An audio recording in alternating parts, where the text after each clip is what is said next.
And so there's another study out that looked at TikTok and our ability to concentrate. Our ability to hold mental space went from, at one point, a couple minutes down to 30, 45 seconds, then down to 15 seconds. And now, as we've gotten more and more socialized into these TikTok videos, we're down to mental space, concentration and holding concentration down to like between 7 and 9 seconds. Goldfish are better than us. And so this is a problem. And so, as we've gotten to become a TikTok nation, and also the algorithms. The algorithms are just devastating, because we look for affirmation. Because we're lonely, we look for affirmation, and so the algorithms are driven in such a way that we're presented content that reinforces whatever it is that we're looking at. So if you look at a child and they use TikTok, within a few minutes, the algorithm drives them to whatever the deepest, darkest stupidity it could drive them toward. And pretty soon it starts presenting the algorithm of suicide to most children. And Seriously? the suicide this is well studied. And so because it recognized that this is a child and children are interested in unusual things, and suicide is an unusual thing, the algorithm drives them toward medicalization of things. It drives them toward bizarre things like TikTok tics, where people have, psychiatric illness because it's interesting. It holds people's attention.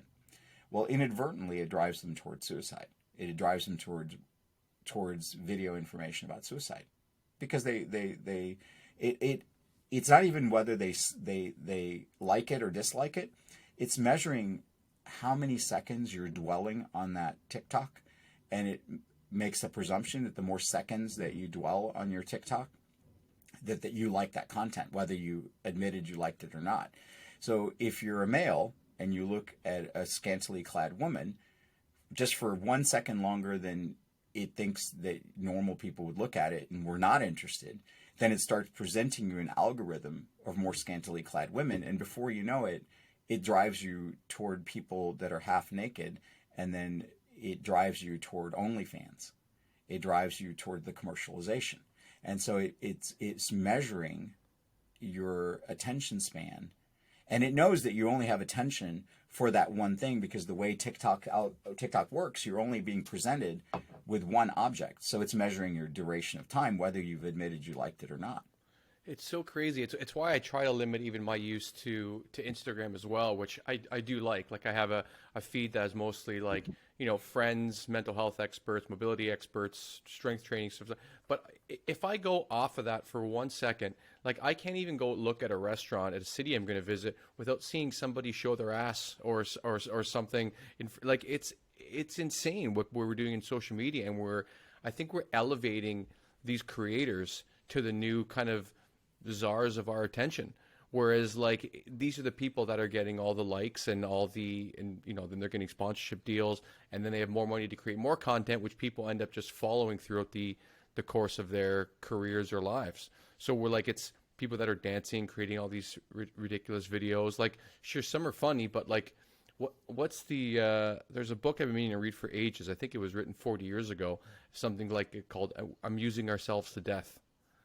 Yeah, that's exactly what's happening. And I don't know how we go back from this, because like, I think I'd like to speak about some novel ideas for how to combat addiction that I'm sure you have to share.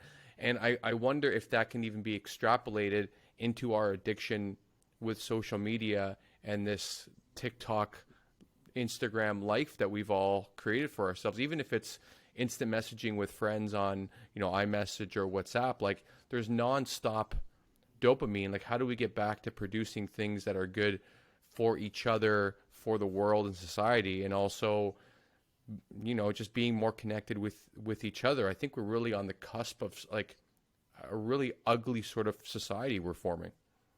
Yeah. And that's the